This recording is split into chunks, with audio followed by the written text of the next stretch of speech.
Bharatiya Janata party हा मोठा पक्ष असूनही या पक्षाला रत्नागिरी तालुक्यात एकही जागा देण्यात आलेली नाही असं म्हणणं मांडत भाजपाचे बाबा नाचणकर आणि त्यांच्या पत्नी सौ सुचिता नाचणकर अपक्ष उमेदवारी अर्ज दाखल केला आहे।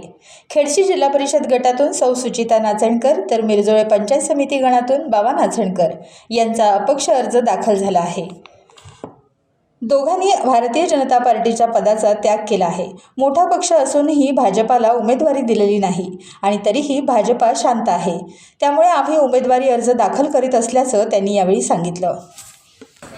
तालुक्यावरील युती एक संघ असताना आपण जिल्हा कार्यकारिणीचा भाजपच्या आणि मॅडमनी तालुका अध्यक्ष राजीनामा दिला आणि आपण आता अपक्ष उमेदवारी अर्ज दाखल केला आहे। काय एवढं टोकाला जाण्याचा निर्णय घेतला? जिल्हा परिषद पंचायत समिती सार्वत्रिक निवडणूक 2026 तालुका रत्नागिरीच्या या धामधुमीमध्ये चालू आहेत, परंतु भारतीय जनता पार्टी हा एक मोठा राष्ट्रीय पक्ष आहे।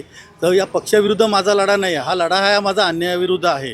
विषय असा आहे की एवढा मोठा पक्ष असताना 10 जिल्हा परिषद गट असताना एकही जिल्हा परिषद सदस्य निवडणुकीसाठी एकही उमेदवार नाही। ही मतदारांच्या मध्ये एवढा असंतोष आहे की त्यांनी मला जबरदस्ती सर्वांनी घरी येऊन सांत्वन करून की नाही तुम्ही अपक्ष फॉर्म भरायचा, आम्ही ताकदीने तुमच्या पाठीत। त्याचप्रमाणे तुम्हाला सर्व जिल्हा परिषद गटातील 8च्या 8 ग्रामपंचायत 10 जिल्हा परिषद गटातील माणसं मला येऊन भेटतात की 10च्या 10 जिल्हा परिषद गटातील आम्ही तुमच्या प्रचाराला येणार आणि तुम्हाला बहुमताने निवडून आणणार, याची मला त्यांनी शब्द दिला। त्यामुळे मी भारतीय जनता पार्टीचा मान राखून आणि त्यांना पूर्ण विश्वासात घेऊन, पण तसं युतीचा मी मान राखून विश्वास जे वरिष्ठ नेते चव्हाण साहेब असतील, आमचे नितेश राणे असतील, नारायण राणे साहेब असतील, या सर्वांचा मान राखून या सर्वांच्या मतदारांच्या मनातील उमेदवार म्हणून मी हा अपक्ष फॉर्म भरला आहे। उमेदवार म्हणून बाबा नाचणकर यांनी अपक्ष उमेदवारी अर्ज दाखल केला आहे। आज एकंदरीत संपूर्ण आज शेवटचा मतदान होण्यापूर्वी उमेदवारी अर्ज दाखल करण्याचा शेवटचा दिवस असल्या कारणाने आज ह्या ठिकाणी मोठ्या प्रमाणात उमेदवार, त्यांचे समर्थक यांची भाऊगर्दी दिसते।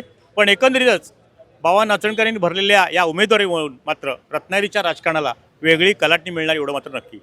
टाइम डिले करता किशोर मोरेसह शुभम पवार, रत्नागिरी। टाइम्स डिजिटलला लाईक करा, शेअर करा, सबस्क्राईब करा आणि बेल आयकॉन दाबायला विसरू नका। Times digital.